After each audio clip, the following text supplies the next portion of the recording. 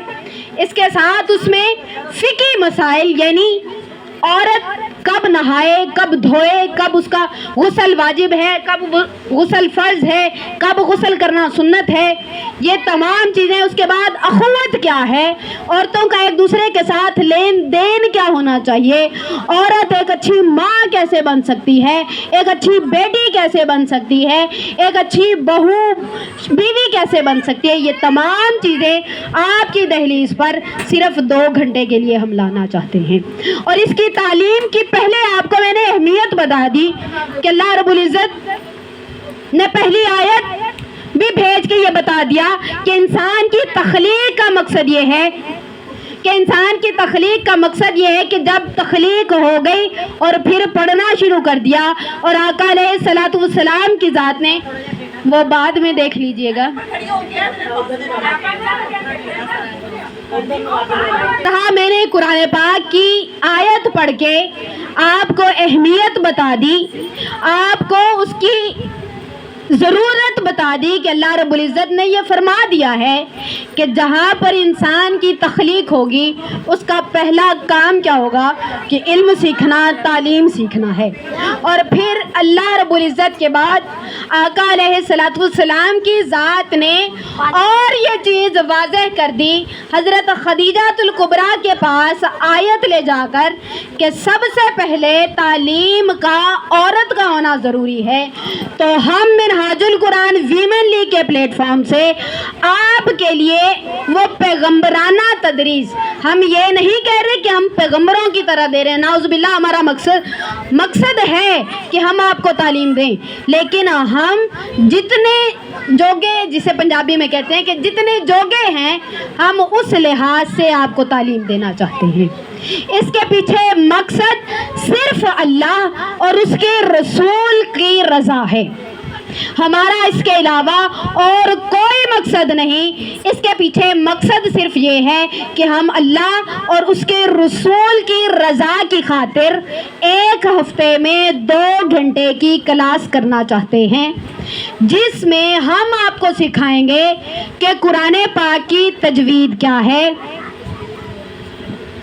قرآن پاک کی تجوید کیا ہے، قرآن پاک میں عورت کے لیے فقہی مسائل کیا ہیں، عورت کو ایک دوسرے کے ساتھ لین دین کیسے کرنا ہے، اس نے حضور نبی کریم صلی اللہ علیہ وآلہ وسلم کی سیرت پر کیسے عمل کرنا ہے، اس نے اپنے اخلاق کو کیسے بہتر بنانا ہے، اور ایک اچھی ماں ایک اچھے مصطفی معاشرے کا کیسے قیام کر سکتی ہے۔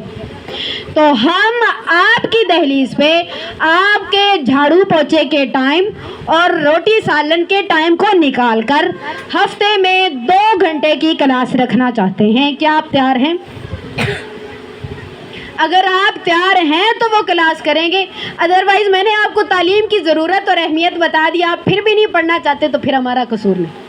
یہ اللہ پاک کی ہدایت ہے کہ اللہ پاک کی ہدایت اگر آپ کے دلوں میں جا گزری ہو گئی، کیونکہ میں نے آپ کو یہ بھی بتا دیا کہ اللہ رب العزت جس سے بھلائی چاہتا ہے اس کو کس میں مصروف کر دیتا ہے؟ دین سیکھنے اور سکھانے میں مصروف کر دیتا ہے۔ اور اگر آپ لوگ چاہتے ہیں کہ آپ لوگوں سے اللہ کی بھلائی ہو تو